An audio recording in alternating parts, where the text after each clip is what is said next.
They're coming in now. Okay.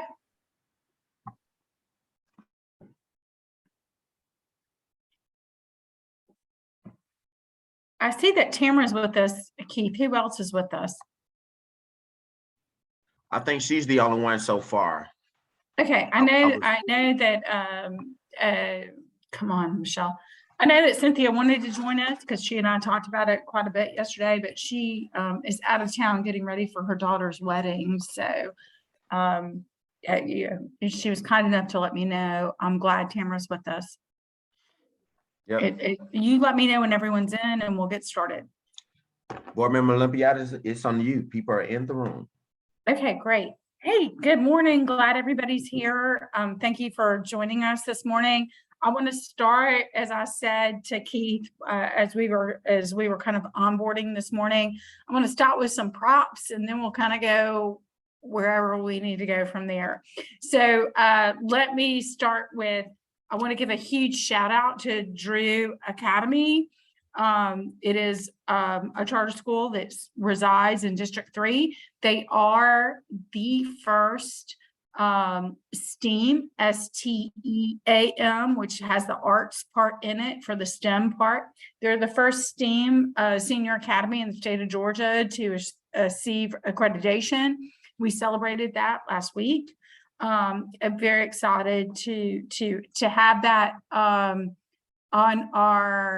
our radar and within our district, and hope to see more of those types of achievements within our district, or within the APS district, not just District 3, but within the APS district. From there, I want to kind of bring y'all up to speed. I'll be quite frank with you. It's been an interesting kind of 6 to 8 weeks. And I really want to give a shout out and some props to Pierre and Keith, who've done their best to help support me during this time. I am very far behind on Let's Talk and emails. I do my best to respond to you on text and on calls. Moving forward, and I just kind of want to keep y'all abreast of what's going on in District 3 before we get into what I think are some of our concerns this morning. As you may know, Cone Middle School is currently closed. It is under renovations for HVAC upgrades, along with other kind of deferred maintenance, and will be the home of Tamar Elementary School next year. As y'all know, Eastlake is currently housing Benteen as Benteen goes under its renovation. And of course, there's still plenty of capacity when we're talking about master's facilities planning and what we're talking about doing within the cluster at Jackson. There's still plenty of capacity at knowing that we have Eastlake as well as Burgess Peterson. And then, of course, eventually Cone for what we need to talk about with respect to what's happening in that neck of the woods. Just kind of, and there's plenty of capacity as well at Whiteford, I should mention. As we move forward with respect to Midtown, which I assume is a lot of questions for many folks, Ms. McDowell was released from her responsibilities on Tuesday. I know there's a lot of concern and interest around that, and so happy to have that conversation and see what I can get from the administration. And I also know that and after this meeting we will have the K5 for Inman. So if there's an Inman K5 meeting, I would appreciate you holding off until we move to the 10:30, because I have created that, well, we have created that space so that we have that opportunity to really kind of take a deep dive about what it is that we want to do as a community with respect to that new elementary school. And I know there's a lot going on there. I see that Waukesha already has her hand up, and I don't care to have a long runway and introduction. So Waukesha, let us know what's going on. Board Member Olympiadis, before we get started, I do just want to again give everybody some housekeeping. So we do ask that you get directly to your questions. As you know, we do have a lot of people on the call, and so we do want to make sure that we do take advantage of all the time. And so if you could just get directly to your questions. As Board Member Olympiadis stated, at 10:30 is, I know we got started a little late, but we will try to transition over to the new Midtown Cluster School. And so if we could just spend some time just talking about other issues prior to that, that'd be great. So we can go back to Waukesha at this time. Okay, it looks like we've got Waukesha, and then Keith, you keep me on point. It looks like Dion and Sarah. That's correct. Okay, all right, Waukesha, what's going on? Good morning. Hey, good morning. I just have a quick question. Yeah, we haven't had a chance to talk this week. I'm surprised. Yeah, I heard what happened over at Howard. Two things. I want to make sure that all of the parents are aware of what's going on. And my second question is, what are we doing? Because we seen that wasn't working for the school, but there's other schools in APS that have principals and leadership that is not working for them. So what are we doing to be fair to make sure that the same thing happen? If it's needed elsewhere, let's get it done, because our scores are very low and we do not have time to BS around. We need going to make sure our children get everything that they need for this year. Waukesha, you broke up in the end of your comments, but if I understand you correctly, the equity piece. What are we doing to make sure that this is equitable? Because I got you. Okay. Yeah, I got you. And this has been a conversation I've had for the past 2 days with folks across the district, just to, and not a lot, just a handful of folks, just to let them know.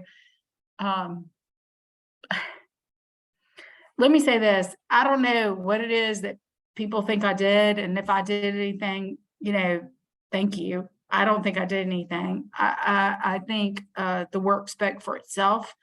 And if there is a way for me to advocate for other communities to have the work speak for what's going on in their community, I'm happy to do so, always. I am concerned, Waukesha, I am concerned about the optics of what this looks like with respect to what's going on in other communities and how other communities feel as though things have worked and things have worked, I think is the right thing to say. And I'm happy to step up and do whatever it takes, because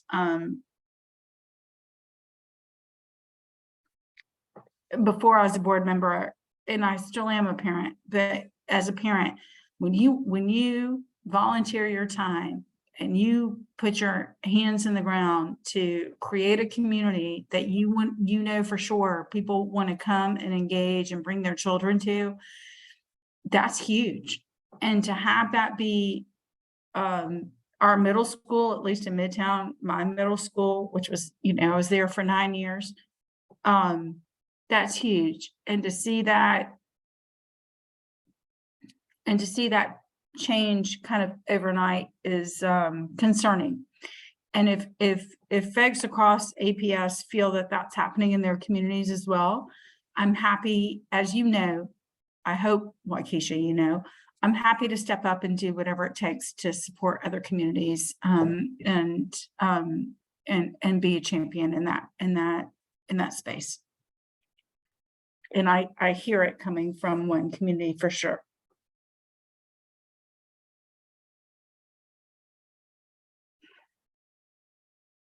You good, Waukesha?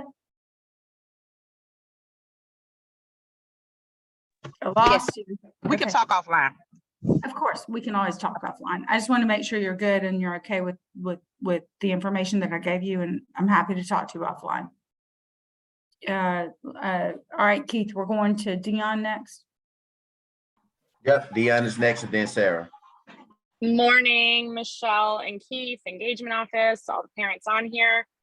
I can't thank enough, the Board of Education and Engagement Office, for facilitating a meeting a month ago, your coffee talk a month ago, when you allowed open, honest, transparent engagement from community members and just let us be heard.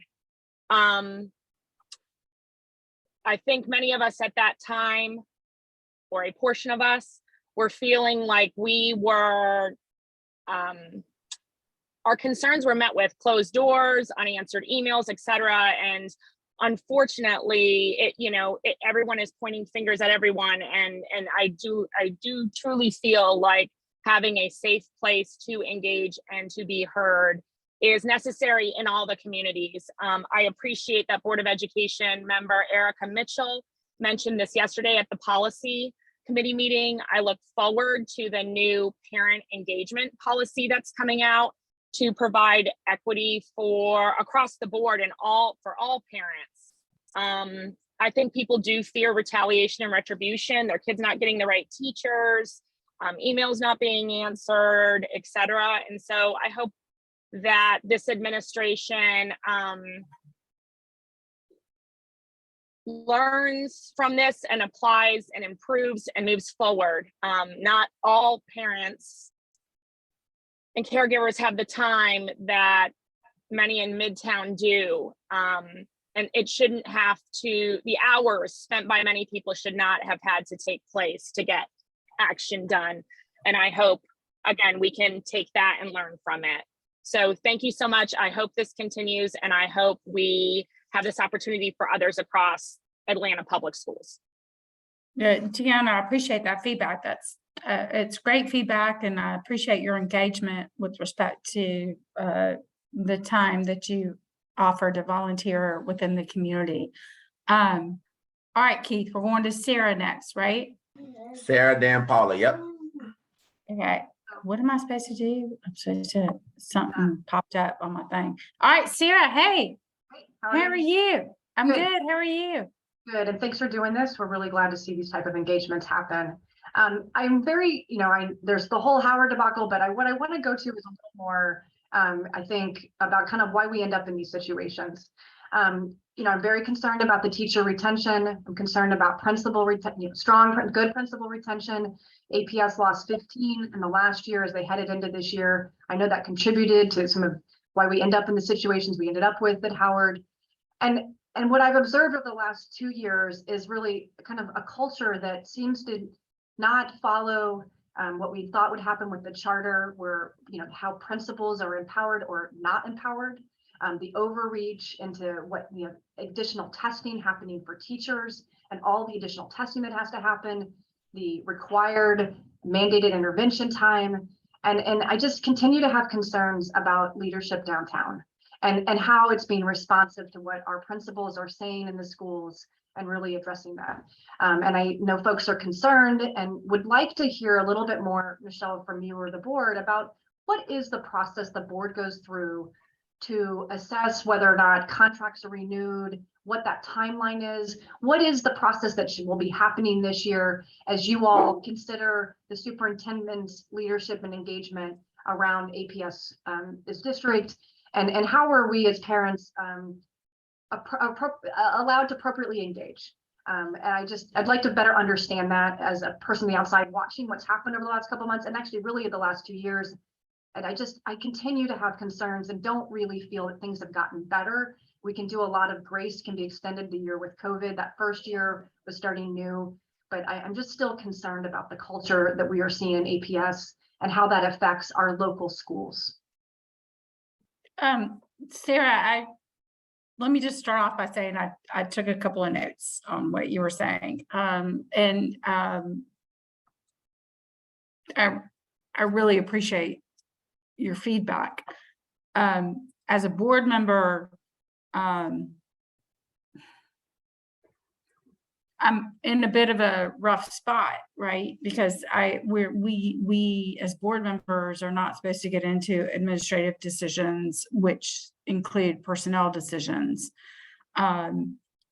where I may have ideas and or preferences of who needs to be where. Unfortunately, that's not, I don't have that realm to extend, Michelle, it. I'm specifically talking about the superintendent. I'd like to know better what the board's role is and how you all review performance of the superintendent. That is the board. Okay, all right. I apologize. because of what- Yeah, that's I apologize. what I'm I thought we were a little bit deeper in the weeds. I apologize. My fault. Early morning, my fault. Yes, our job is to manage the superintendent. I've given a tremendous amount of feedback, and I think there are a few more board members who have also done the same with respect to our concern about where the administration is headed overall, and not just, well, I will say with me, I kind of get the red flag with Midtown, but I mean it to be that we are giving a tremendous amount of feedback with respect to what we're seeing across the district, because there are concerns. I will also say, out of respect to the superintendent and the administration, that, as you know, the nation is having, like, education as an industry is just, okay, I see you shaking your head, so I don't really need to go down that route. But basically, I mean, there's a lot going on in education. So it is, it's not, quite as bad as bus drivers per se, but I mean, we're not far off, so to speak. So there's a lot that needs to be done with respect to the administration. And I appreciate your feedback. People have asked me very specifically over the past 2 weeks where I am with the superintendent, and I tend to be pretty definitive and hard stand when I take a position, and I'm just not quite there yet with what I think about the superintendent. I am concerned about leadership. I am concerned about what's gone on. I am concerned about not just what's happening in the Midtown cluster, but what's happening across the district. I think that's more important. I know people see me as kind of a Midtown mom, and that's fine. But I am very concerned about what's going on in the district, and am trying to provide my feedback as best I can to see what will happen. And I'm sorry that that's, very broad answers. Can you talk, what I'm trying to figure out specifically is, what is the timeline? When does, I think I know, so this is, correct me if I'm wrong. Last year, the board extended the contract for another year. And I don't know the timeline. So when will the board be deciding about things related to the contract? A little better, like what your process is. That's a great question, and I'm writing that down now because it's going to come up soon. I'm writing it down now. Board approval for a contract, and I'll let y'all know.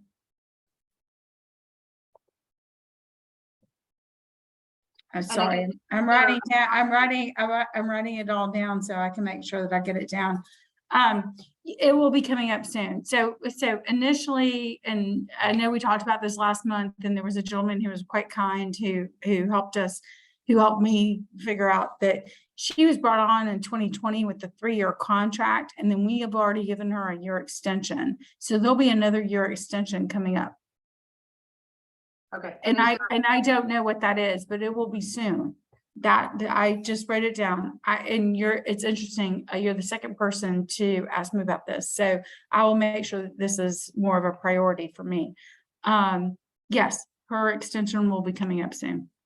And is there a process that the board goes through that is I don't like what is, how do you all come to the decision of deciding whether to extend that contract, and where does the community engagement process happen or not?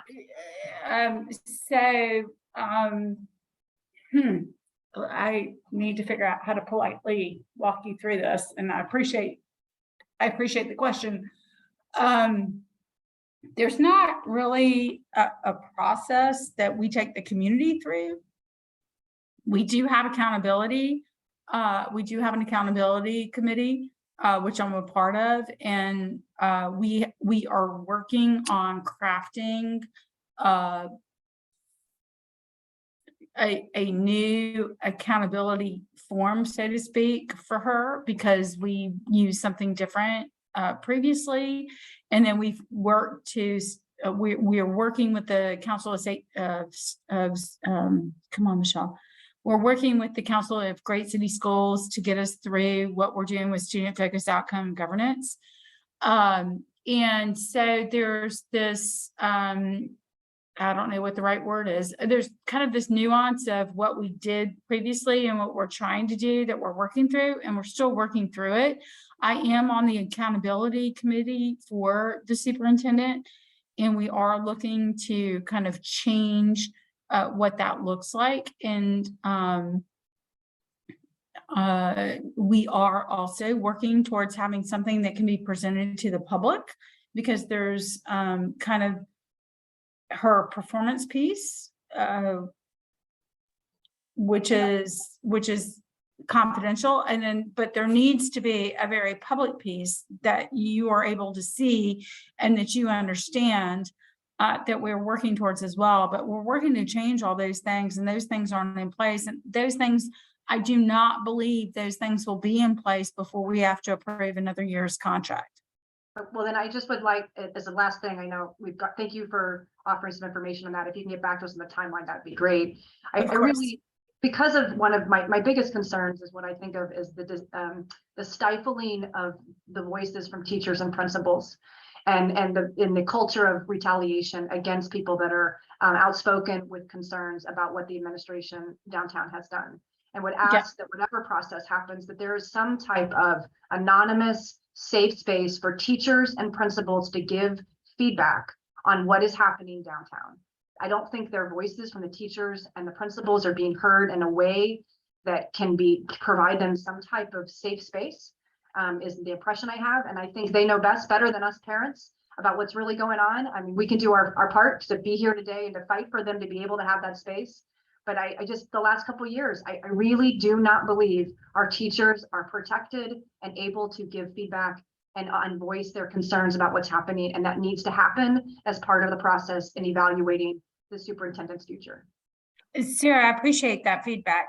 We do actually have an anonymous tip line, and I will post it on Facebook, I promise.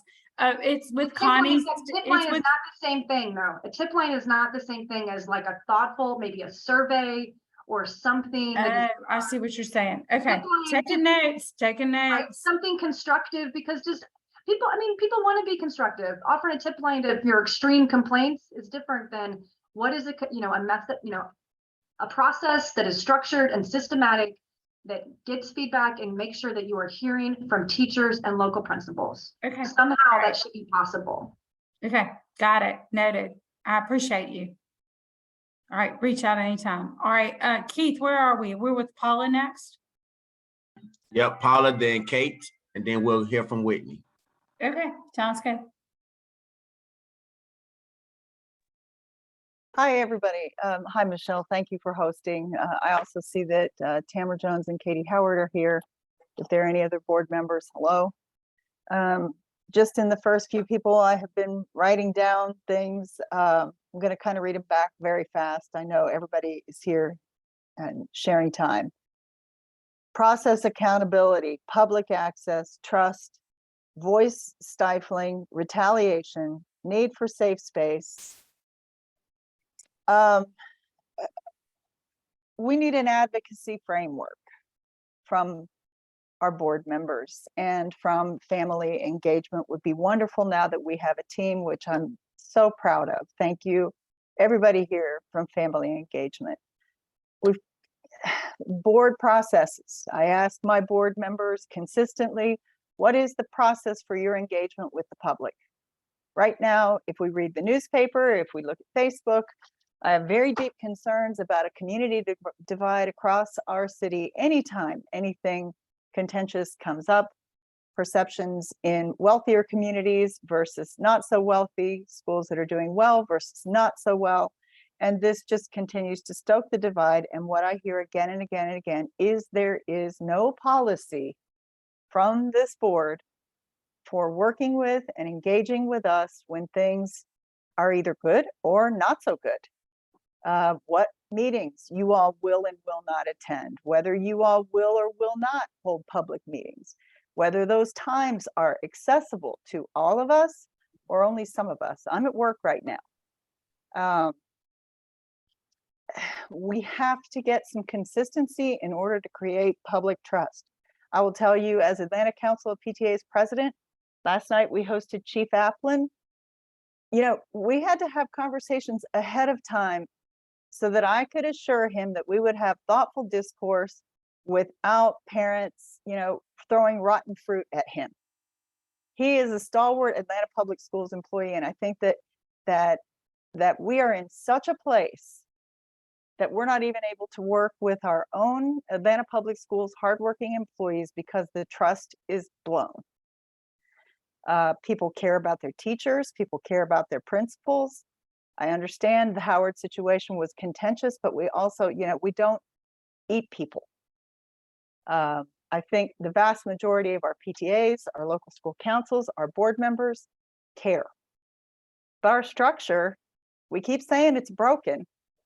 Tamara Jones, you've got a policy meeting. Katie, Michelle, please work on a structure so that we are working together, so that the subtext at the end of any issue we must all face together is not finger pointing and how we keep the public in or out, what is ethical, what is not, what's in the paper, what isn't.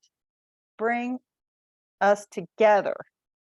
And because whether anybody in here likes it or not, employee, board member, us, we are all connected. Atlanta has gotten not bigger since the pandemic. I mean, yes, more people, but smaller.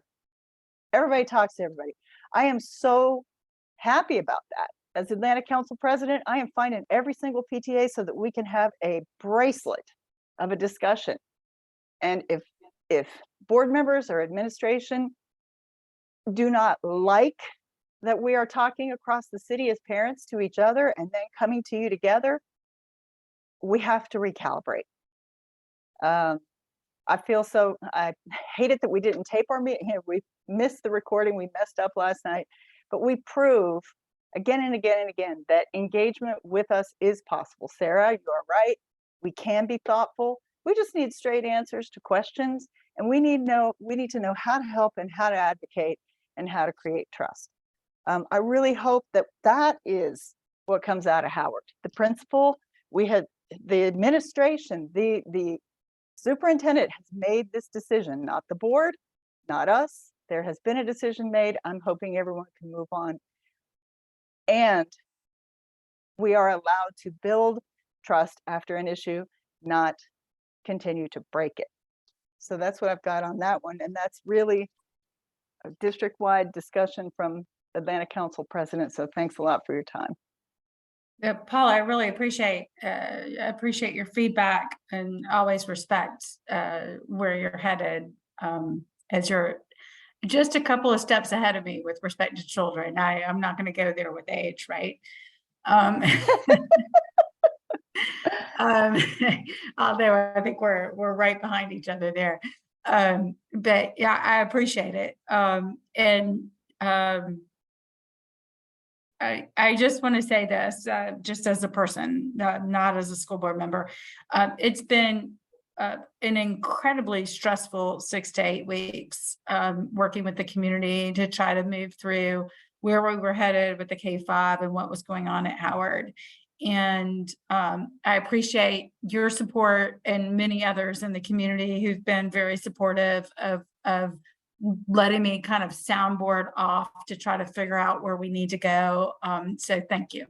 So thank you very much. Thank you for your advocacy. Thank you for your support. Thank you. And David Galban, you owe me a parliamentarian, dude.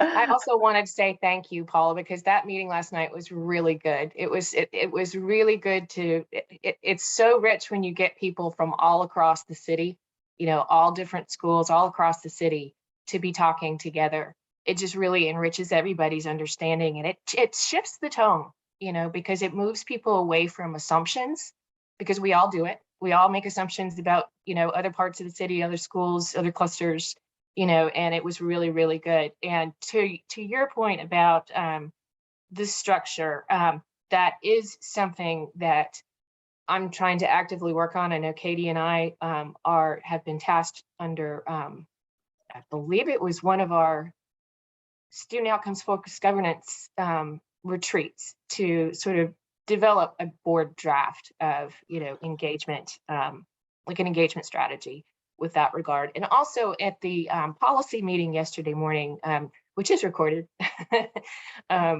we talked a lot about the family engagement policy that's going to be coming forward, and the need to then chase that around into other aspects of our structure, including governance. So go teams, and trying to actually make cluster advisory teams official.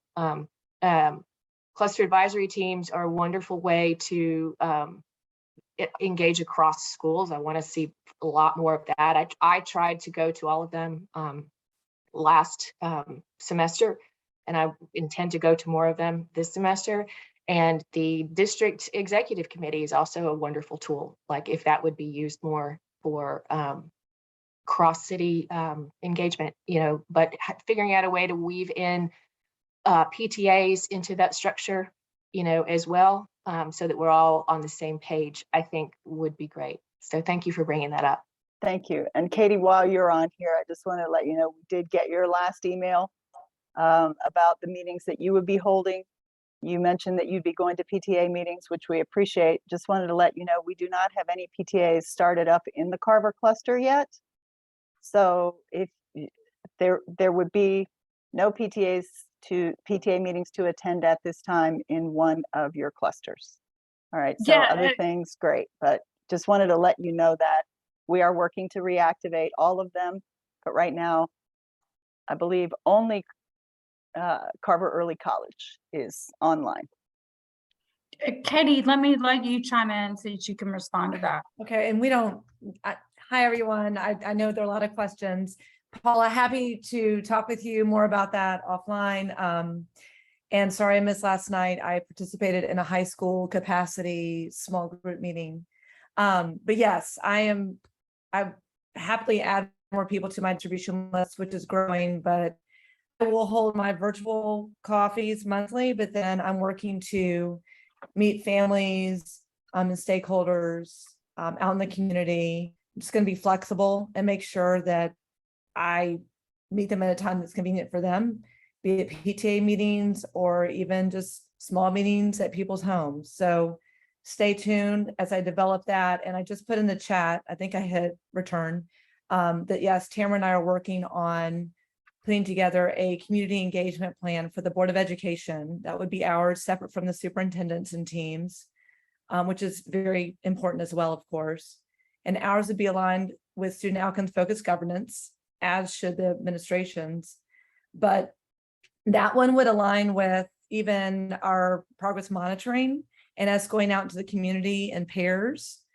So stay tuned as we work through putting that together and then presenting that to our colleagues. So definitely appreciate your feedback, Paula, and everyone's around engagement, because it's critically important to create those safe spaces, and that we're going out in the community and we're hearing from people and we're making sure they know what we're working on and holding everyone accountable.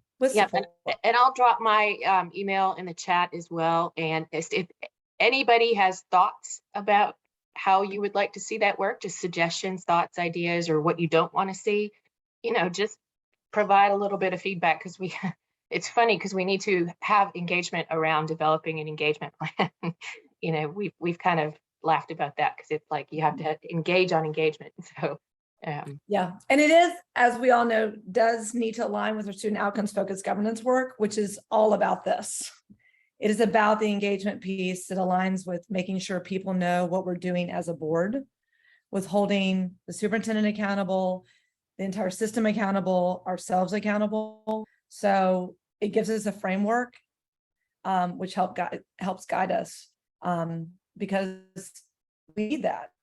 So yeah, stay tuned and certainly provide feedback, but look forward to getting, a draft out there in a way that makes sense to get feedback that's constructive and intentional. So Right. thank you all. I'm here listening. Appreciate you, Michelle. Appreciate everyone on this call. Okay, great. All right, let's move on with Kate. Are we good? Are we good, Paula? You good? Yes, I would just challenge everyone here who's using the word engagement to potentially substitute sometimes the word empowerment to see if you're hitting the mark. We can be talked at, you can check boxes, but are we empowered? All right. Thank you Fair so enough. much. All right, thank you, Paula. All right, Kate. Hey, Michelle and everybody, thanks so much for holding this call and also for helping to resolve the Howard leadership issue. Obviously, there were a lot of concerned and upset parents, and we appreciate APS responding to that.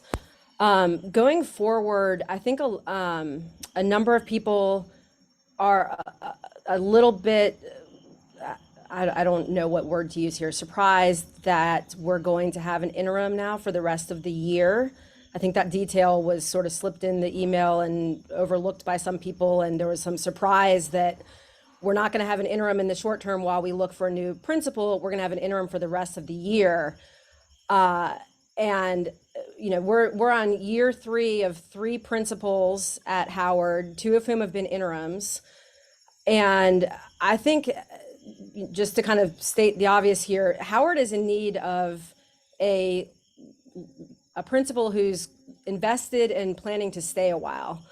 And there are, as far as we've heard, a number of leaders within the cluster who are known leaders with a track record of success and trusted within the community and so forth, who are interested in this role.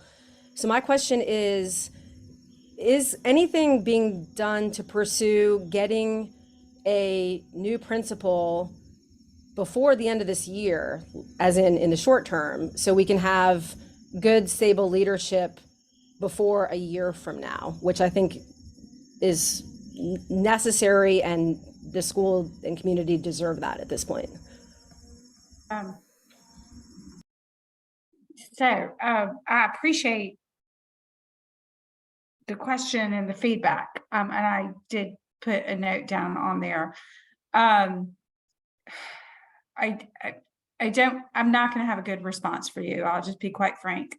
And anyone in APS can jump in at any time to help me out.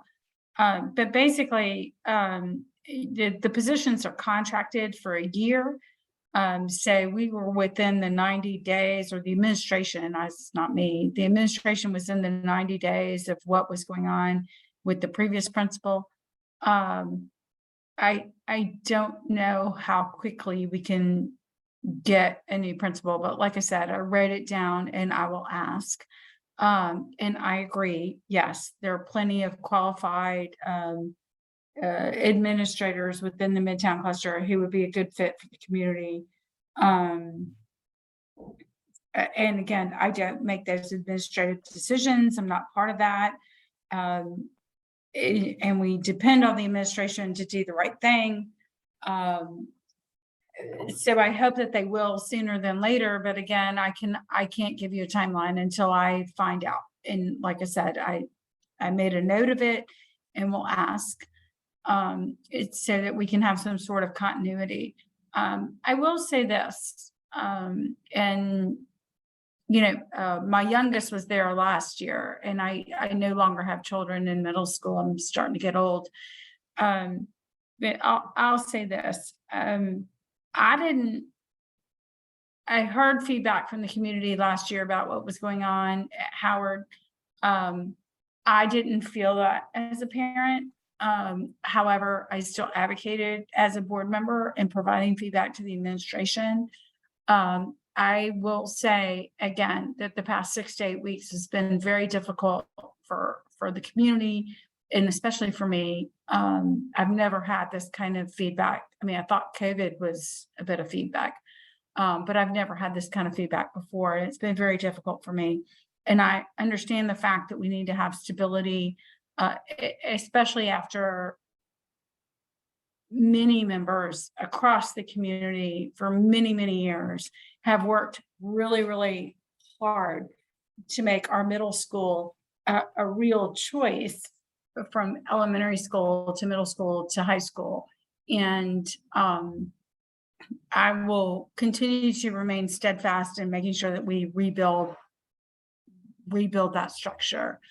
But Kate, I will do my best to see what kind of feedback I can get. But these are, with respect to hiring, these are administrative decisions. These are not board member decisions, but I will certainly give my feedback. And I know Travis and his team are online and listening, Pierre's online with Keith and listening, and they'll give that feedback as well. And we'll see what we can do.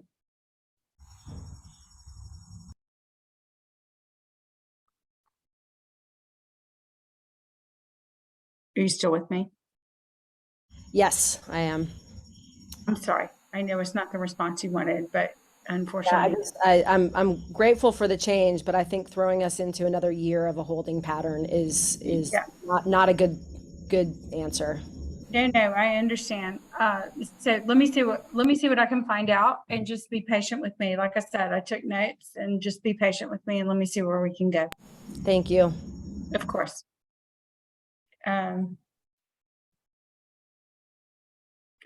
Okay, so we're at Whitney now, Keith. Yep, Whitney, then Lisa. Okay. Yeah. Hi, thank you guys, everybody, for taking the time to do this today and provide the feedback. And I want to reiterate everything about what's said about Howard. I really appreciate, albeit it's been a lot of work and meetings and conversations.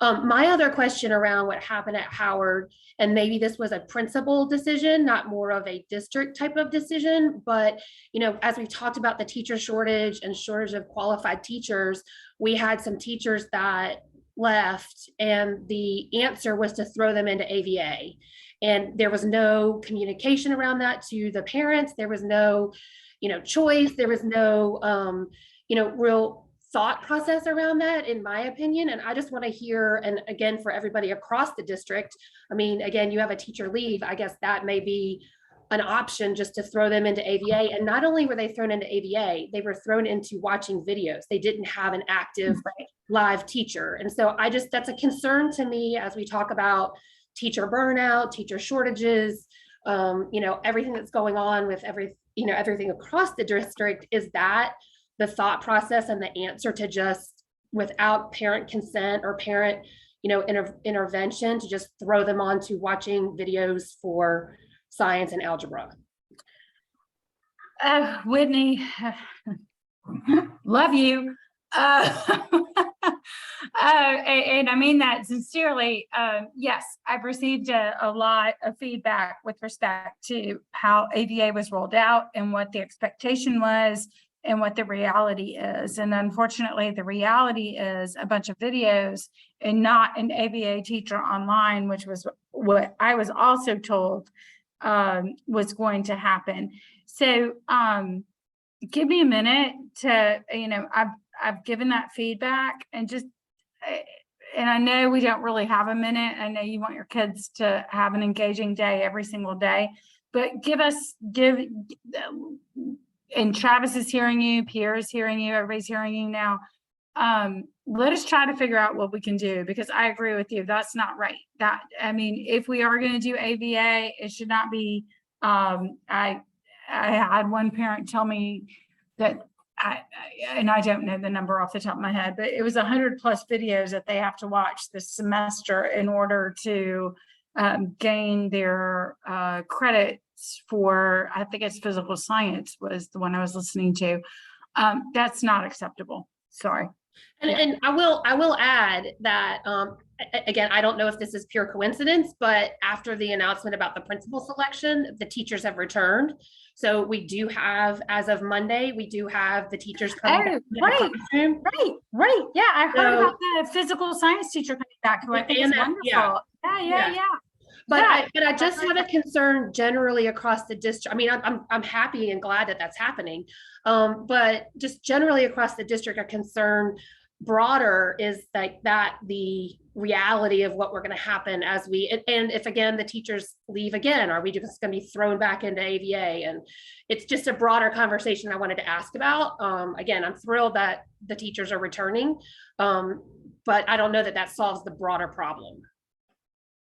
Whitney, can you, and all parents who have experienced the AVA, just provide feedback, about the program? I think a lot of it has to do with the platform they're using, the Edgenuity, I see somebody said 168 modules. Yeah. You could use Let's Talk and it'll get. That was it. It's 100. Yeah. So I'm glad you ever said. I've also experienced AVA, the Edgenuity platform, and it's tied to seat time. That's why you feel like you're held hostage. So it's how it's forcing you to spend so many hours in the seat because that's tied to what the state requires. My understanding is, as a charter system, we can waive seat time. And so we should be able to move to some other kind of platform. But I think people who've experienced it needs to provide that, whatever their specific feedback is about the platform. Yeah, and I'm happy to provide that. And I've sent some emails through Let's Talk. I just also feel like, we got an email saying this is happening to your child tomorrow. And there was no, do you want to opt in? Do you want to move your child to a different class? Do you want to go all AVA? Because it just, all of a sudden, we were thrown into this. And I think it created a lot of angst, not only amongst the parents, but amongst the kids that didn't feel like they were being supported or heard in terms of, I'm sitting in my desk, watching videos, trying to learn. And it was just, here's what's going on. Yeah, I took note of that, and I will be. But I can provide more feedback through Let's Talk, but I have sent some emails through there and haven't gotten any responses, so. Yeah, sorry, Whitney, that's probably me. I'm sorry. I think I've got and I was talking to Pierre and Keith about this yesterday. I've got about 300 emails and about 60 or 70 Let's Talks that I've not been able to address quite yet.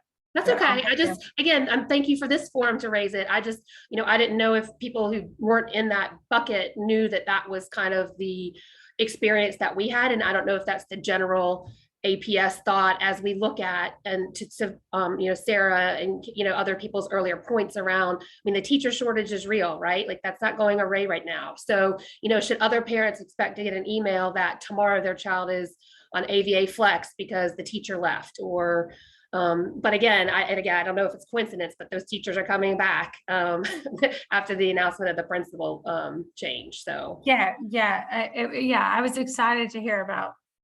Well, I haven't heard about all the teachers, but I know of at least one teacher. I'm very excited that teacher is returning. Yeah. Well, thank you. Thank you for the opportunity. Thank you for doing this. Of course, Whitney, anytime. Lisa, hey, how are you? I'm well, thank you. I just have some comments. I agree, going back to Sarah's comments about feedback on the superintendent. I'm sorry, I missed some of it because I have some workers at the house who showed up just as Sarah was talking, and Michelle Of course. So much as a comment. Michelle, when Maria Karstaffen was let go, I attended some of your meetings around the city, and I remember people were frustrated at the transparency, why the decision was made. It felt, even for those of us that have attended a lot of meetings, it kind of felt sudden. And I remember you saying that, the board couldn't really discuss the specifics because of confidentiality, but I feel like I remember you saying you had hoped that that would be addressed for the next superintendent. So, and I heard a little bit towards the end that you are trying to put together some sort of public analysis on goals. Yes. But I am a little concerned that we're this far in and we are still in a point where we can't publicly discuss what might be going on or what your factor would be.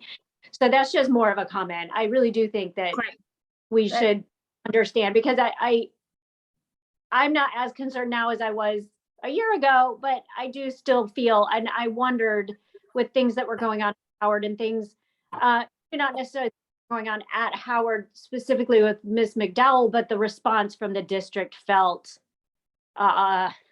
lacking, whether it was supporting her or trying to mediate between the parents and Ms. McDowell.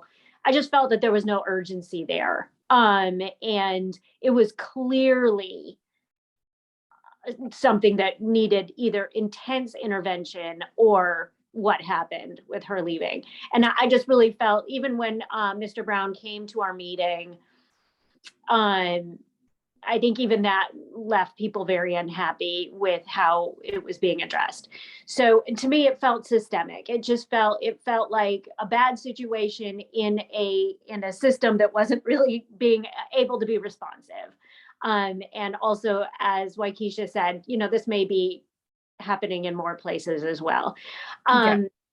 So I just wanted to, and then to agree also with Paula, I do think we need more opportunities for productive engagement, so that parents don't feel like they have to go nuclear in order to be heard, because that's not healthy for anybody. And I think that there just needs to be a lot of trust built, not just at the Howard community, but in the district as a whole, because I just feel like that just is a constant theme. And I really appreciated hearing what we've heard today about the potential for, real engagement opportunities and guidelines from the board. Last thing is, I know you're overwhelmed with responses and ways that people are contacting you. I do have your number, but I'm intentionally trying to use Let's Talk, because I don't want people who don't have your number to be pushed to the back of the line. So if there's a way to balance the responses being to people who have your number, but also people who are using Let's Talk because that's their only option, I'd love to kind of see that. Yeah.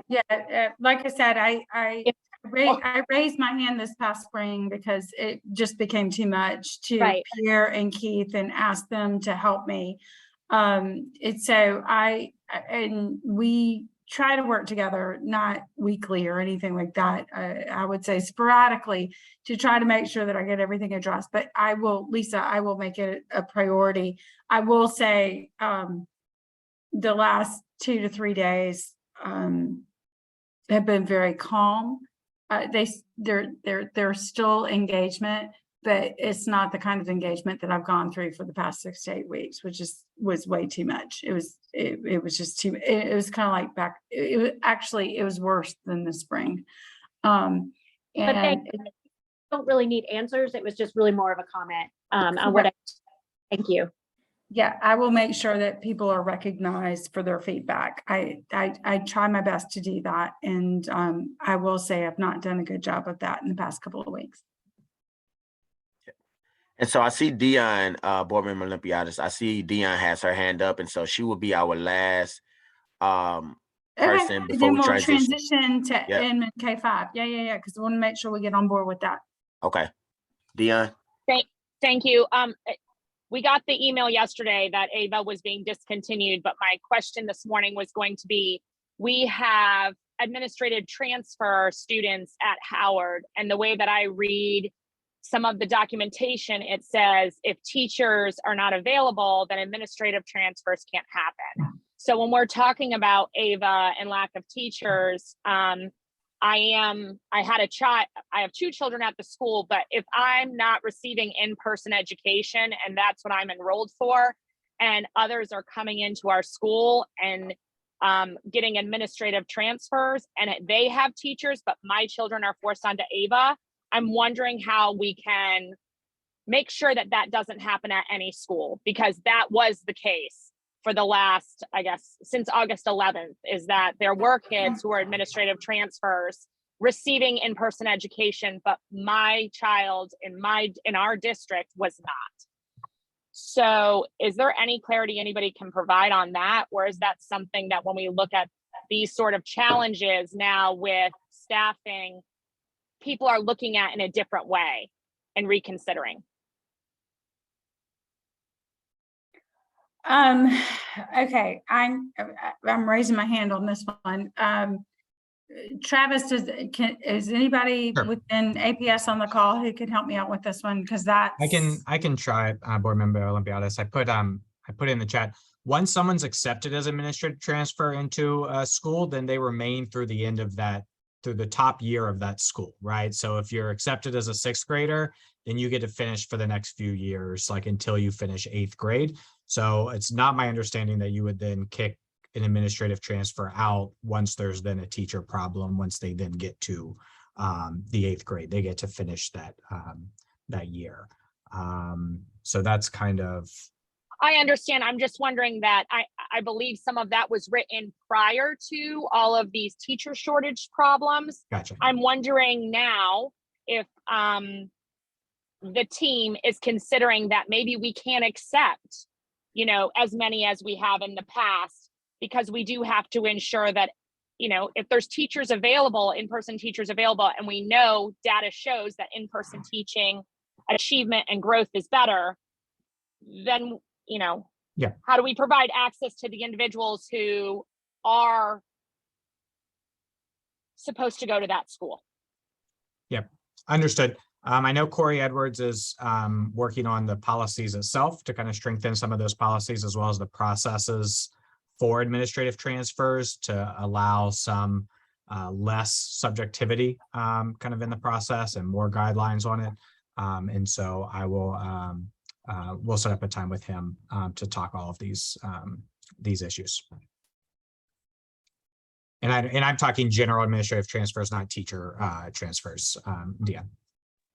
Correct. That's exactly to specify. I just saw Heidi's comment. I am not talking about staff. Understood. Teachers. Thank you. Heidi?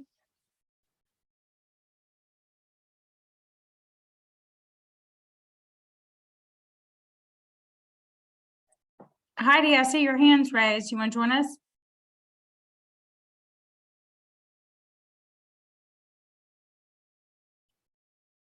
Okay. All right. I'll let somebody text Heidi offline. I'm not going to text her. I'll just take she joins on. And Travis, I will say I meant to reach out to you, which I did not do, to see if Corey could join us today at 10:30, if you don't mind touching base with him, because there is that, or maybe you know now, there is kind of this concern about the walkthrough with administrative transfers and siblings. So just throwing that, and I'm sorry, that's very last minute. And if we need to do it, I don't think I can get him on. That's fine. If we need minute, to do, if we need to do it next month, I'm happy to do it next month. But if you could get that on his radar, I would appreciate it, so that we could do it within the next 2 to 3 months, I would say, if that's fair. Got it. Yeah, I'm sorry. That's my fault. Okay, so I think we're good. Dawn, I see Heidi still has her hand up, but she says that she's good. So I want to make sure that Dawn has her opportunity to speak with us before we transition over. Hi, actually, this kind of gives you a nice segue, but related to the administrative transfers, I just wanted to ask that we are very clear around how that process works. And also how they're defined. And for example, Travis put into the chat that once a student is accepted, they are accepted through the top grade, right? So as we look at the next year or the next couple of months in administrative transfers amongst our cluster schools in Midtown, thinking about capacity may look good now, but we're coming off of an unusual couple of years where we lost a lot of enrollment due to private schools, due to a variety of factors, folks moving out. And as we think about facilities master planning and capacity and administrative transfers, if we're accepting a lot of students up to these 90 capacity marks in our cluster schools, to be mindful about what that means for the next couple of years in terms of enrollment. If we start to see zoned students returning to their zoned elementary school, and just to be thoughtful about what that does to the capacity of these schools. No, I think that's a very, very fair statement. And yes, I mean, I think I think the Midtown community was very committed to ensuring that we all recognize the fact that we've gone through a lot over the past couple of years, and that we try to provide as much of a smooth transition for as many students as we can. And the administration has been kind enough to amend the policy to allow 4th and 5th graders, so rising 4th and 5th graders, to to stay in their home school. And then we also know, because we're opening a new elementary school, we have a little bit more capacity within the cluster to provide administrative transfers. And I think, and thank you, Travis, for pointing out the fact that once you transfer, you're there, whatever, grandfathered in, I guess, through the end of that school's term. I think those are all really important things to help us transition. But I really think you bring up a good point with respect to the change in the community and how people are going to kind of buy back into what's going on. Please go ahead. Oh, I'm sorry. I just wanted to say also, I want to be very clear. I'm not advocating that any of these students that are sort of eligible for the grandfathering policy be excluded. That's not my point at all. But more so indeed for us to think ahead, because if for example, you know, if we are accepting administrative transfers for kindergartners without siblings or similar, to just think that student now has, you know, effectively a 6-year seat at that school, and so that the landscape may look very differently in 4 or 5 years. And so I just think it's an important policy to be sure that our principals are aware of, and the district as they're considering requests for administrative transfers, so that we don't create a problem that doesn't currently exist but could be more significant in the future, if that makes sense. So I don't want to. Yeah, absolutely. That's so funny you bring that up. Yes, I'm sorry. I misunderstood your original statement, and I appreciate you walking me through it again. And yes, you are like one of my neighbors who's over on Cumberland, who is just like, Michelle, you know, you're telling me 700 seats, you know, next year it's going to be, you know, 900 the year after. So yes, we have a capacity issue, which, you know, is challenging. It's a good thing and it's a bad thing. But yes, I think we can continue to work through where we need to go. And with respect to administrative transfers, and Tamara is really good on the numbers with this with respect to capacity, because that's kind of her background with facilities. When we hit a spot, it's going to stop. I mean, like, do you know what I'm saying? I mean, like, we're going to hit a runway. And I guess what I'm hearing from your feedback is we need to be maybe a little bit more conservative than open-minded about the amount of administrative transfers we're asking schools to give. And that, again, is an administrative decision, but I'm happy to share that feedback with the administration. But part of it is also in the facilities master plan. So that there's a suggestion in there in the facilities master plan that at a certain utilization level that administrative transfers cease. And one piece of feedback I will give is that number is very high, you know, because I think that it starts to feel really uncomfortably crowded, you know, earlier. Yeah, by 90%. You know, we're saying, you know, somewhere around 95% they would stop taking transfers. But I've never seen an APS school actually function at 100%.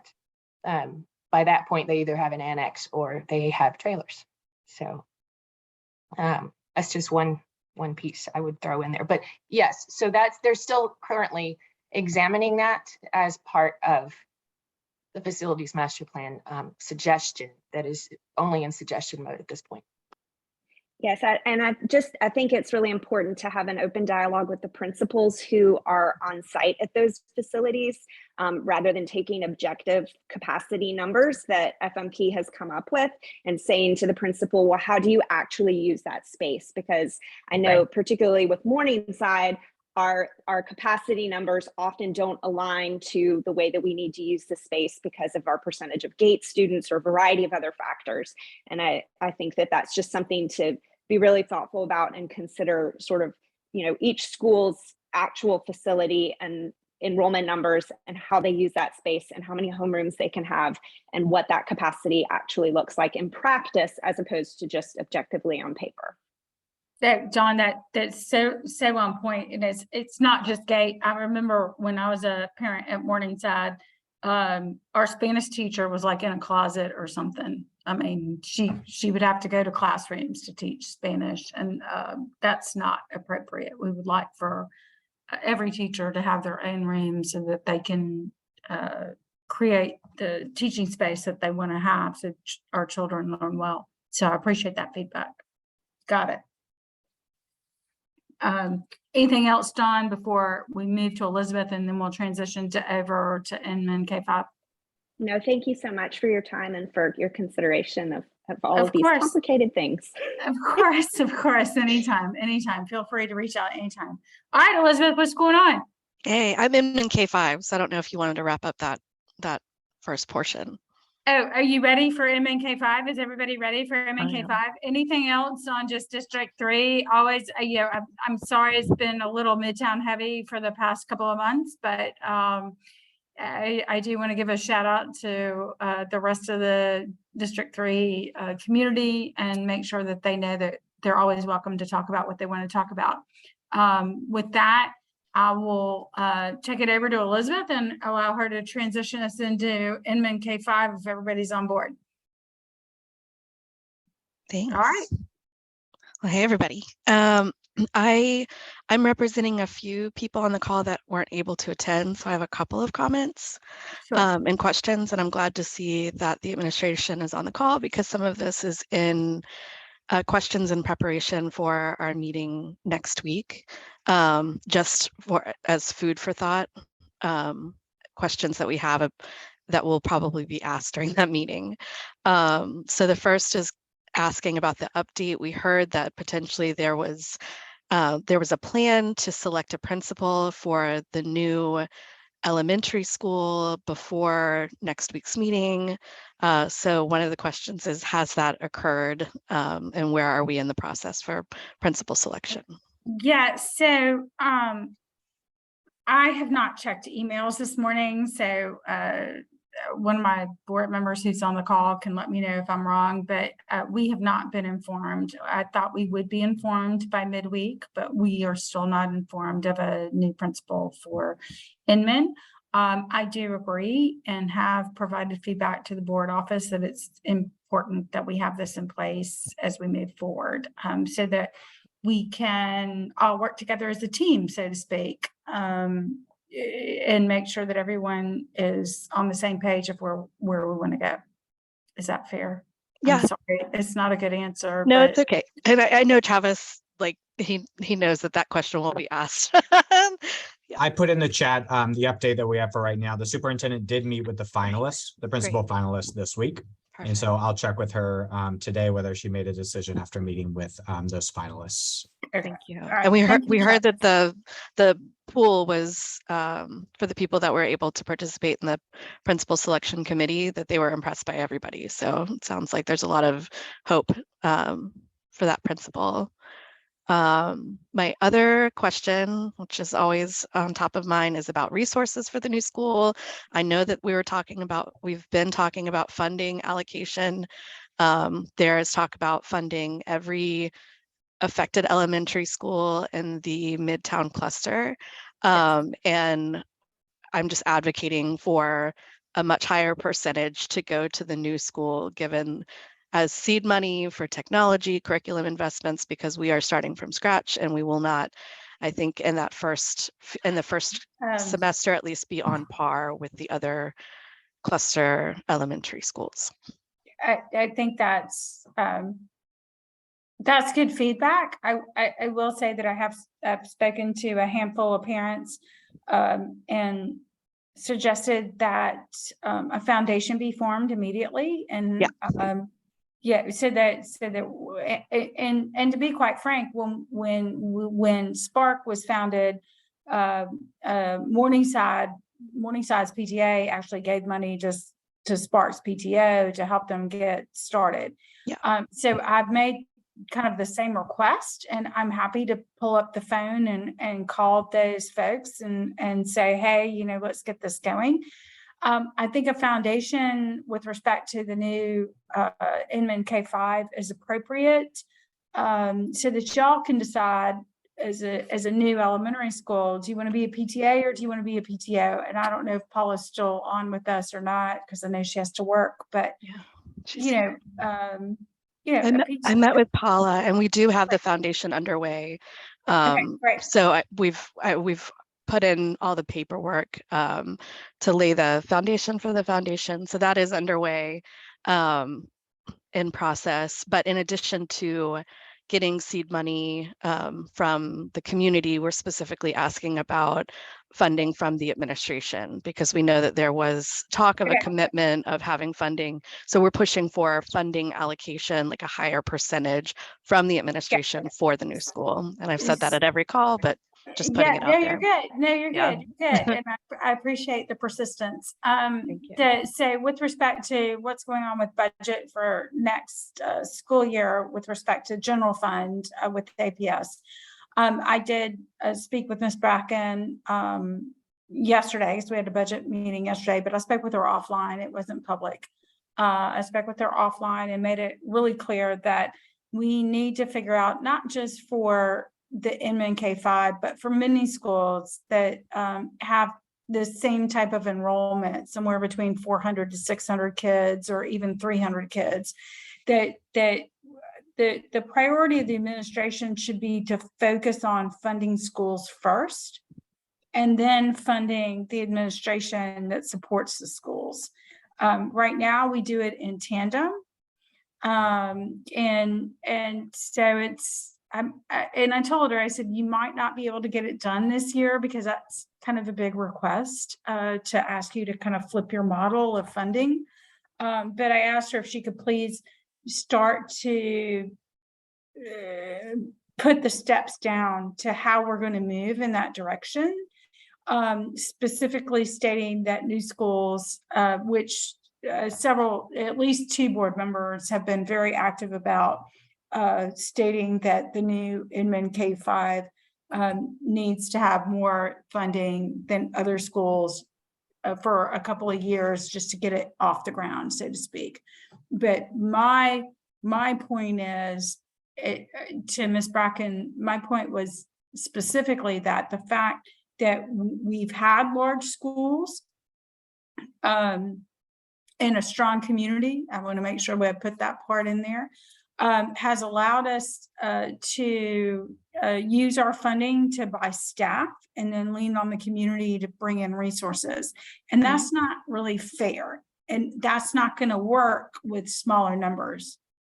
And so I think that more or less was my point, is we're all moving to smaller numbers, and it'll only be a minute, according to my neighbor and I, who were laughing about this a couple of weeks ago.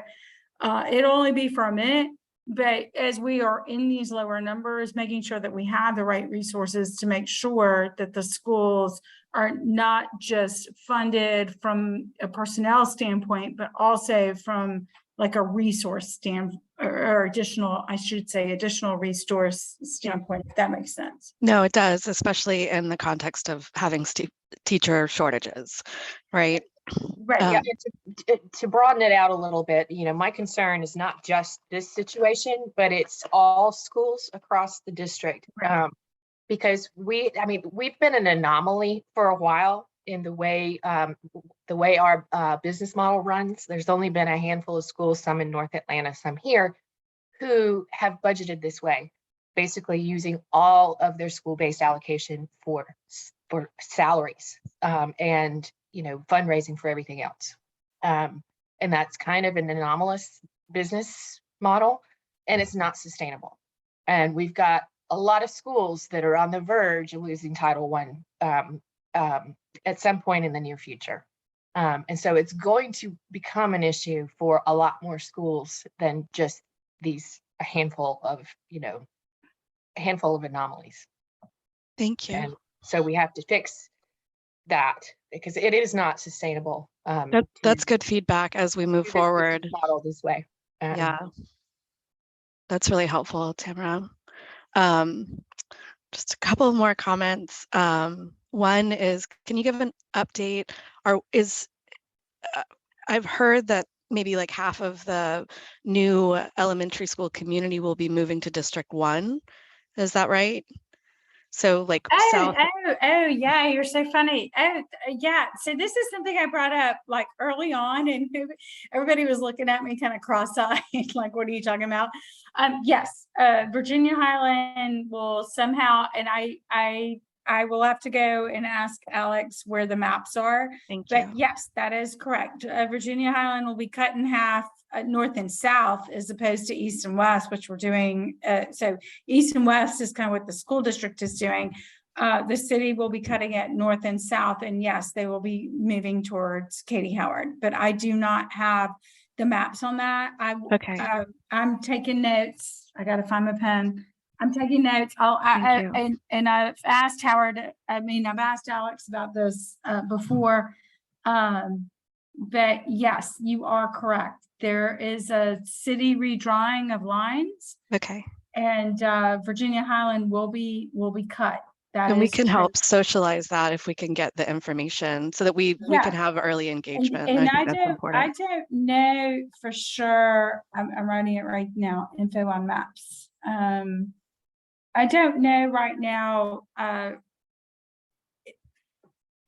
if the maps are firm or not, because I haven't asked.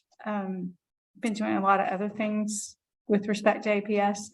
And I have not asked recently. I have not asked Alex, but I'm happy to reach out to him. Thank you. We get along great, just to make sure that you have the appropriate maps. Thank you. So that y'all can see where the lines are drawn. But my understanding is, yes, it will be a north and south line where part of Virginia Highland will be going to District 1. That is Okay. My final topic, sorry everybody on the call, is about the community launch or community engagement process for the new school. Just representing, I think, everybody that is, currently super engaged in the process to make sure that we have socioeconomic diversity on the community launch teams. So making sure that there is like racial ethnic diversity, but also we're going to be servicing and providing education for, I think, the largest number of unhoused elementary school students in the cluster. So learning about how we are proactively engaging that community specifically, and making sure that we have parents who are, facing housing difficulties involved in the community launch committees. And that really is for next week. And I appreciate you bringing that up. I do want to be respectful of the fact that I do believe Hope Hill houses the most served one of the most community, yeah, in this cluster specifically. And at one point, and Tamara, you help me out with this one. At one point, we were the largest elementary school to serve homeless in the city until one of the homes shut down, and I just don't remember the home's name off the top of my head. But yes, I just want to give a lot of respect to Hope Hill for. Oh yeah, one of the most. Then I guess that's the question. But either way, the point is to make sure that there's diversity. And yes, no, of course. So my request to the community is, please let me know, and I'll throw my number in again in the chat. Please let me know who you think needs to be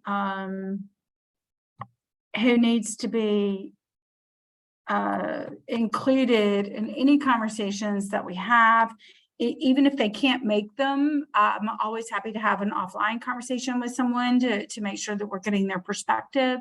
I appreciate we have a parent from the naming committee who stepped down to invite someone else with a little bit more diversity, so to speak, to join us on the naming committee, which I'm happy to have.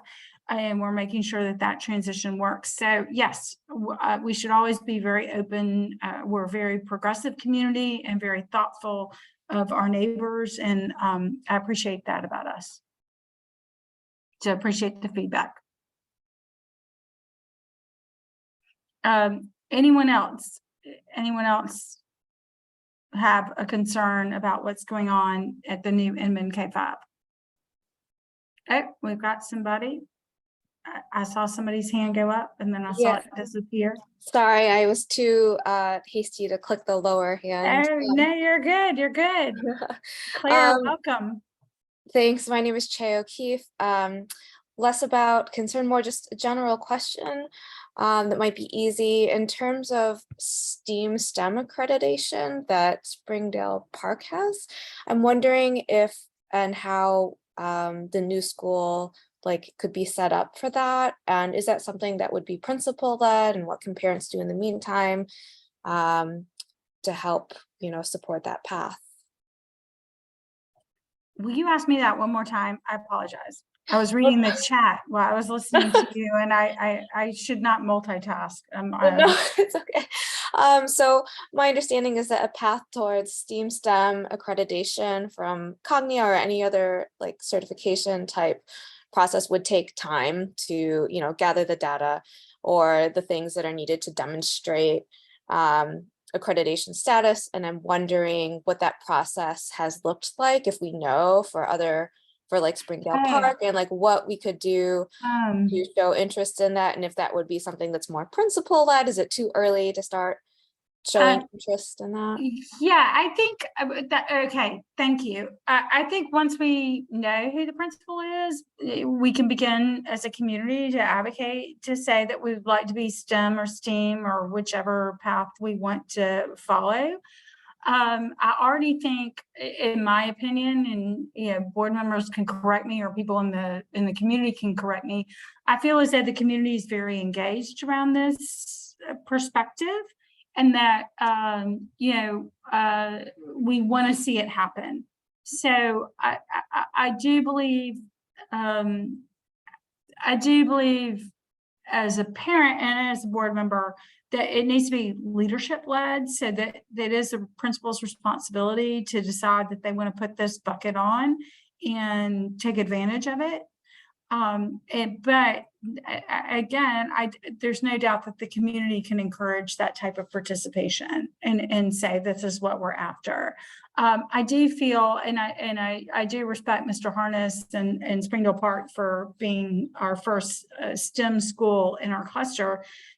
However, I do feel that the rest of our schools are really around this kind of philosophy and just have not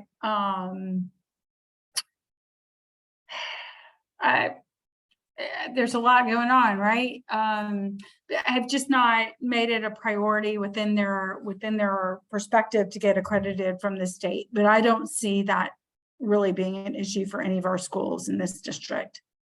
I see a chat that the cluster had to hire a designated STEM specialist to work towards a signature program. Would that be the person to reach out, that would be involved in it? Yeah, so as a cluster, we decided, so there's a little bit of history here. As a cluster, we moved away from college and career readiness because well, anyways, that's a long story. Anyways, we moved from what we thought we wanted to do to moving towards STEAM. And with that, we should have a cluster representative who supports all schools.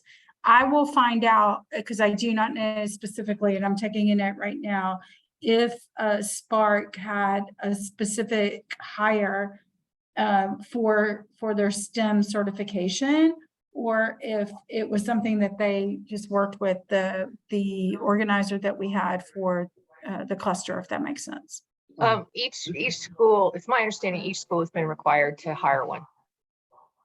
Okay. Each school in the cluster. So that was one of the transitions. Issues. Huh? So that was one of the transitions from. Yeah. Okay. So I know there was an issue about so one of our it came up at Howard because we moved a teacher into that position, and that's person, that's consultant, the STEAM person is supposed to be apparently full-time. Oh yeah, Lisa's saying the same thing, and she's on Go Team, so or she was on Go Team, so I trust that. Yeah. Kristen Ciambita and Dr. Tony at Spark did a lot of the process there. If you are a Spark parent, can you direct any parents about the historical process that they just finished this year? they will be able to dump a bunch of information on you as a parent. I just wanted to put that out there that they just finished the process at Spark this year. It's very fresh in your mind if you want to go get that info. Yeah, Michael, thanks so much. That's great information. Does that help? Are we getting to where you want to go? It does. Thank you so much, Michelle.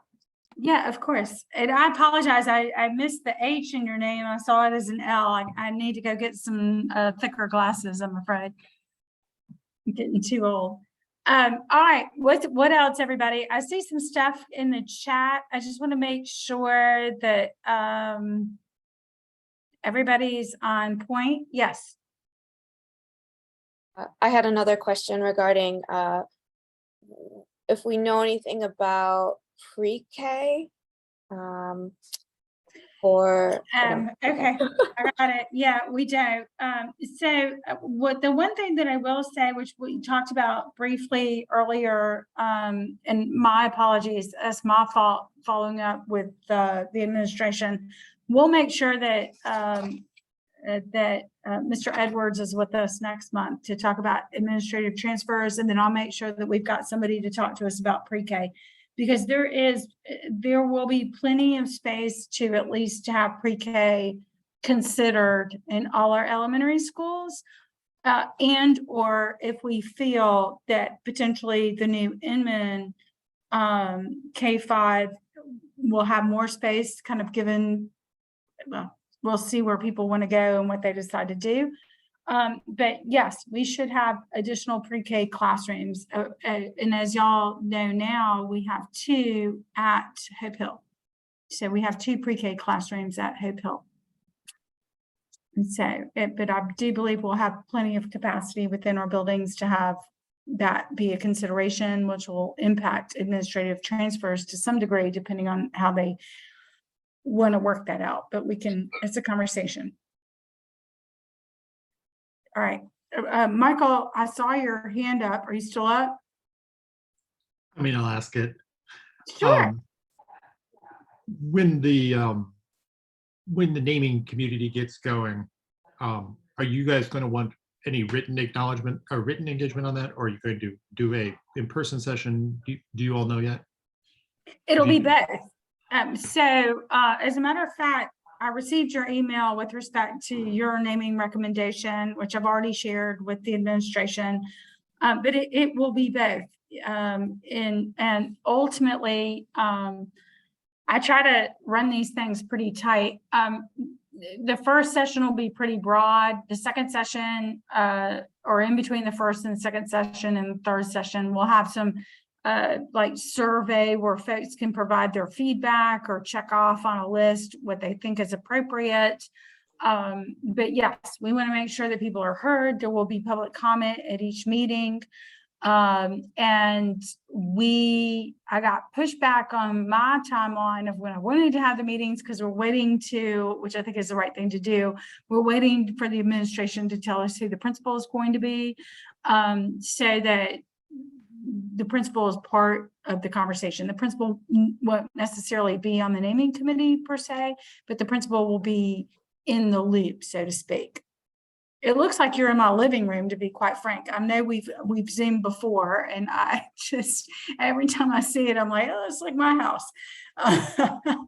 But anyways, yes, you know, we want it to be whatever it needs to be. And like I said, we're going to have David Mitchell from the Atlanta Preservation Center come and talk to us about Samuel Inman and who he was, and if that's relevant for our community or not.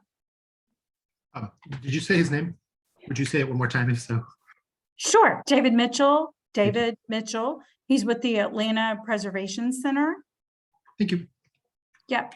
I've asked him to come to all 3 meetings if he can, to just kind of help us kind of navigate where we want to go with the naming committee. You good? There's somebody else who had their hand up, and I'm sorry I don't see it right now. Yeah, that was me, Michelle. This is Sung Hee Morris. I have a question regarding Yes, of course. So, and I haven't been following this particular topic very closely because, I mean, we won't be applying for any type of administrative transfer or grandfathering, and apologies if I'm not using those terms correctly, but I have had a number of parents whose first language is not English reach out to me asking me about, the process around applying to, they're currently at Spark. They would like to stay at Spark, but have been rezoned for Inman. And they're basically asking me what that process looks like and what the guidelines are. And honestly, I haven't been following that, but I mean, just curious, like I've heard, from different sources around, some of the, I would say, confusion surrounding these types of things. Oh, our siblings included, they're not included. Oh, fourth and fifth grade third rising fourth and fifth graders can grandfather in, but it may not apply to I mean, there's just like a lot of rumors out there. And so Right. is there just kind of like a one pager or like just a timeline in terms of when the applications will open up and what we can share with those parents who haven't been as involved or only hearing information from what their children bring home from school? Because I don't know. I mean, there's a lot of panic out there, obviously, for these Sure. individuals. And so if you could, just post a link or like, have a place where where some of these other parents could actually direct them to and walk them through that process because they are very concerned. Yeah, I appreciate that. And Travis, are you still with me? Yeah. I don't know if Travis is. Always. Okay. All right. I put it in the chat. I'll put it in the Okay. chat. We'll work on a one pager. I know Corey is working on that to kind of go with like an official letter to all impacted families. But I put the dates in the timeline. It's January will be In the application February, right? timeline related to grandfathering, which is the kind of first step, those who are currently zoned for Spark and Morningside who wish to stay there. And so we're working on that letter and information and all of that stuff to go out.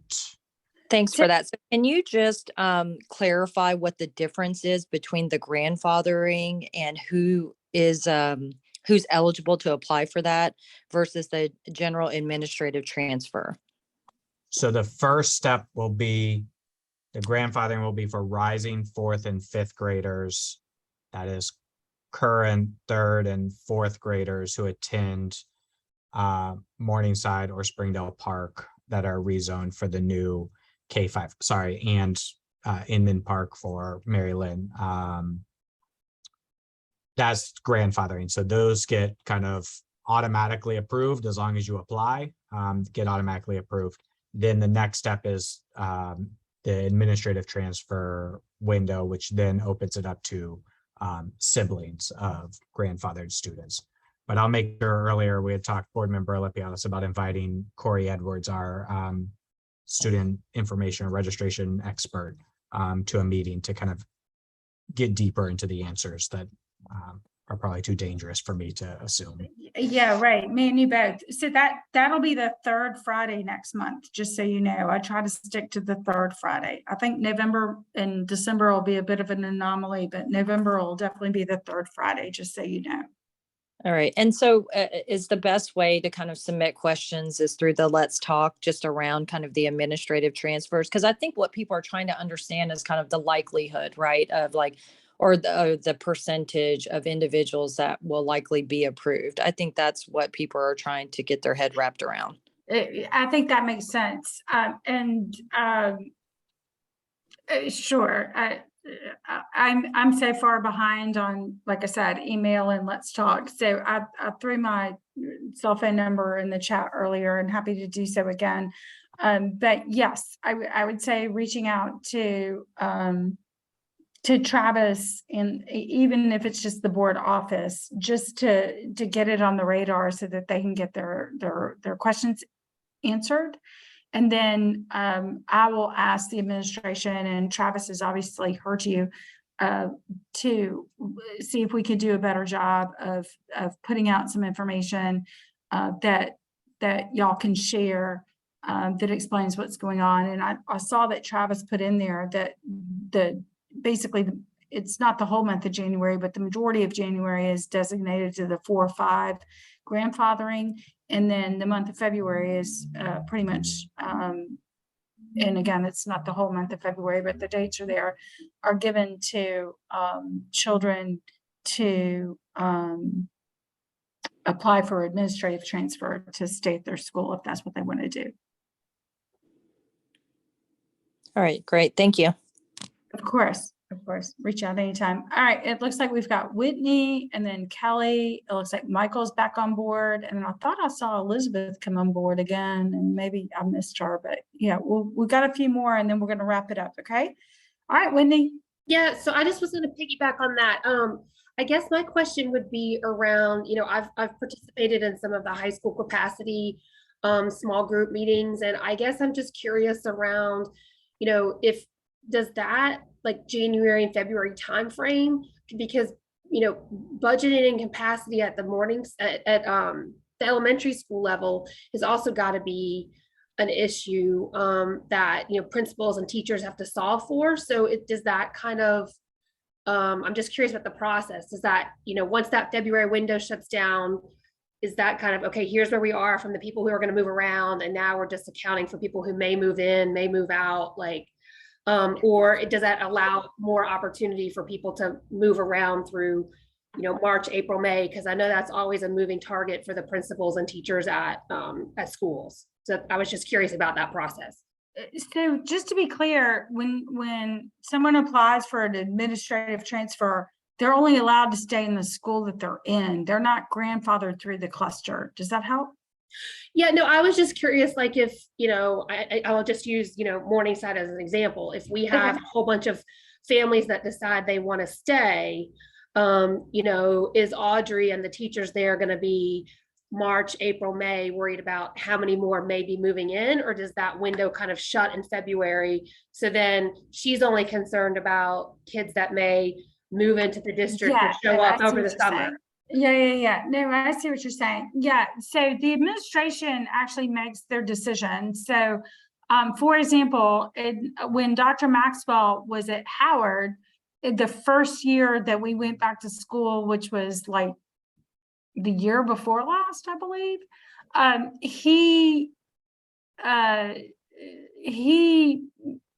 it was a new school, so he didn't have to take administrative transfers because their principals are given the option to not take administrative transfers for their first 5 years of being open. However, Dr. Maxwell took administrative transfers. What I will tell you is he only allowed for, and it was last year. It was not the year when we opened mid-COVID. It was last year. Sorry, my brain's a little old. He took 5 and 6th grade, and he took 5 and 7th grade, and he made that decision. Okay. So the principals can look at what their projections are and can agree or not agree to accept administrative transfers. But once they do, so like for those 5 kids in 6th grade, they're grandfathered in until 8th grade, but they're not guaranteed to go to Midtown. Okay, and so the principals get to decide. Dr. Maxwell said, I want to take 5 in this grade, 5 in this grade, and then after those 5 were filled, like, so he knew I've got 5 extra kids coming in these 2 grades, and that's kind of Yep. And I'm not worried about other people coming in, and because I just know that it's been a struggle, and I appreciate like the capacity situation, trying to anticipate how many kids are going to show up on August 1st, when school starts, like, No, I think that's very fair. Yeah. And that goes back to my friend over on Cumberland. Yeah. I mean, obviously we all live in a very desirable community, and people are moving in, and it doesn't matter if you're in Midtown or if you're in Jackson, the prices of homes are absolutely crazy, and people are making tough decisions and important decisions, and want to be sure that their children have a good educational experience, and thank goodness APS is providing that for us. So we'll keep on moving in that direction. Thank you. Yep, absolutely. Kelly. Hi, I think you may have touched on some of this, but it's related to when people have to make a decision about either staying if they've been redistricted. Kind of, we're hoping to get the principal named, in the next week or two. What is the process for hiring the additional staff, or I guess the timeline for teachers to be hired? What is that process? Our current Spark or Morningside teachers being informed about, whether they'll be guaranteed a position if they apply for the new school, that kind of thing. And then just trying to get a sense of the timeline for all of this and what will be in place by January when people have to make that decision. Of course. Travis, you correct me wherever I go wrong on this one, okay? So nobody's guaranteed a position anywhere. Everyone has to interview, and teachers are granted, as well as most administrative staff, are granted a contract every year for 1 year. And then they renew their contracts based on their performance. So I will be clear with you that when Spark opened, there were many folks from Morningside Elementary School that applied to be part of the new team at Springdale Park. And they applied for those positions and they left Morningside, and Morningside had to fill in those places where they lost staff. I would assume the same thing will happen again, depending on people's will, so to speak. It's going to be leadership, community interest, and just overall will of where folks want to go. But folks have the right to apply to where they want to go.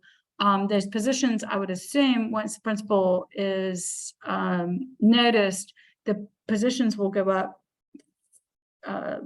soon, because you want to get the best candidates you can as soon as possible to start July 1. But basically the contract runs through the end of June and then begins again in July 1. And I'll only add, Board Member Olympiadis, that our HR team is working with the current Midtown Elementary principals to fine tune the timeline and get their feedback on the process to ensure that kind of everyone agrees that this is the best way forward. With all the different moving parts. And so once there's agreement among everybody, current principals and HR and everybody, we'll push out and start having meetings with staff on the timeline and the process and things like that. But I know that's where we are right now on it, is just making sure that those principals have a voice in the process. Okay, sounds perfect. Kelly, does that help? Yes, thank you. Of course, of course. All right, Michael, back to you. This is a completely different area, but this is actually related to this though. So right now, Springdale Park recently lost a teacher, and we're trying to hire a second grade teacher as well, because our class sizes are in the mid to high 20s for one grade at least. And we're having some problems getting a person, partially because the schools are about to reorganize next year. This might be more asking for resources, not from a monetary standpoint, but from a brain standpoint from APS. Could we perhaps offline later even get the names of recently opened schools, and so that way we can figure out other principals who've had to deal with this the last year before they might lose students issue, and gaining staff stability this year? Because it's not going to be a great thing if the exact kids who have to get rezoned just spent second grade in giant classrooms because Spark can't hire anyone because the school is about to be chopped off. It's like sort of like a compounding HR issue. It's not like we're expecting golden parachutes like you given companies that are about to be reorganized, but we're just trying to figure out like any strategies we can do to, get people to believe that the school will be able to hire them and keep them. My request was for the schools that had been opened recently. Well, I guess with respect to APS, we haven't, it's been a few years since we've had schools open. And Travis, again, you correct me where I'm wrong. I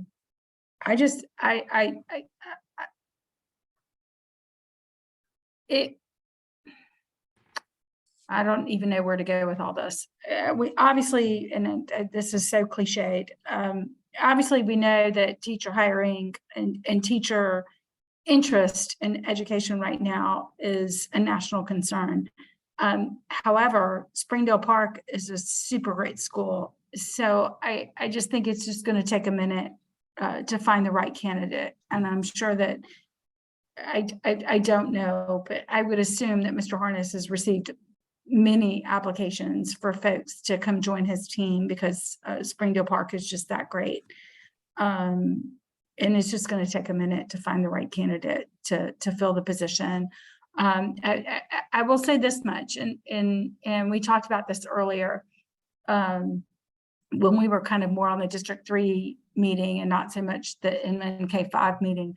But there are teachers coming back to Howard who left at the beginning of this year. So they're coming back now,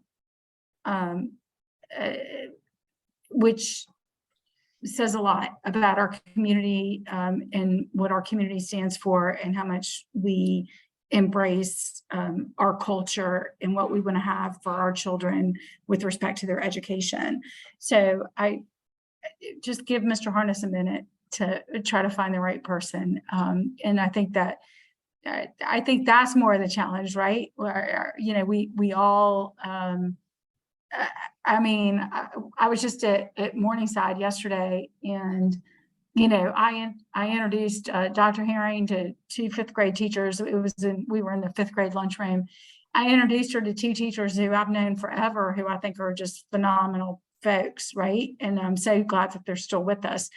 We just have to find the right people for our community to make sure that we're getting the right fit. And I think maybe right now, given everything, even outside of the educational industry, just everything going on with the economy, I just think that there's a lot of folks out there looking for their next best bet. And myself included, I would even say.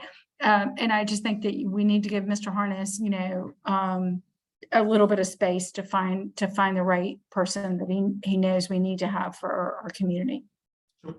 So then maybe the smaller ask is, EPS recently takes down web pages as they do. You guys do perfectly legitimately. This is not a. It's okay. You're more than welcome to be critical. There's no worries. Oh, I am sometimes. This isn't one of them. The exact details of what can be of what the criteria is that allows transfer, what isn't, and stuff like that. It got removed as part of, I'm sure, of a yearly cleanup you all do. And even if you've made a new page, it's not prominent in your search results, and that might be far more technical. You're talking about for employees? No, for administrative transfers. So parents don't know what they can promise Mr. Harness as far as their ability to transfer, because they don't know the rules for transfer. So parents can't make up their mind to stay at Spark or not if they're in one of the administrative transfer categories, because the rules aren't published, so they can't figure out themselves whether or not they would stay or not, if that makes sense. All right, Travis, you on that? Or do I need to get Pierre on that? No, we're on it. As I mentioned, we'll be sending out an official letter to all impacted people, I'm one writing it down. pager, the process, the timeline.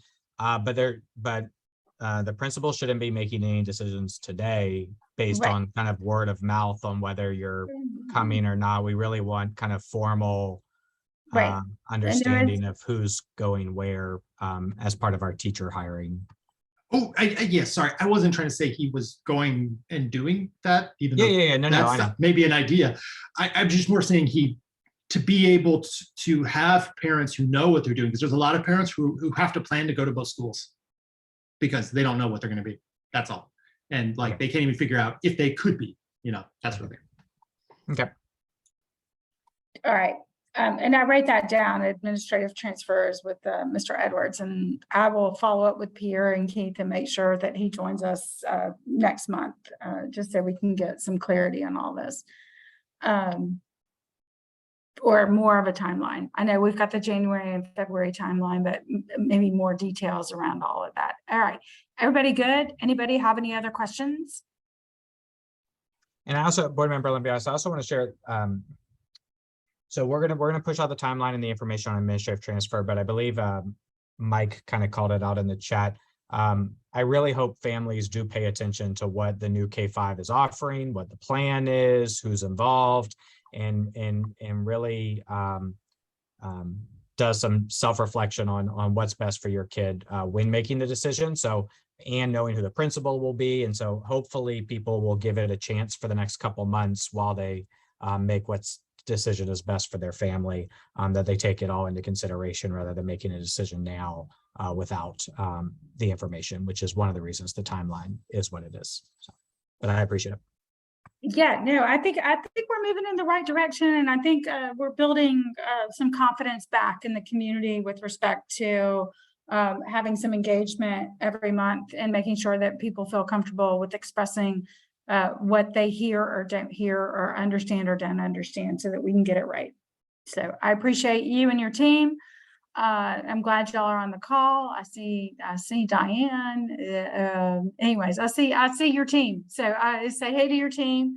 All right, I'm just gonna be excited that we're done with like a few minutes left, so that we can move on to our weekend.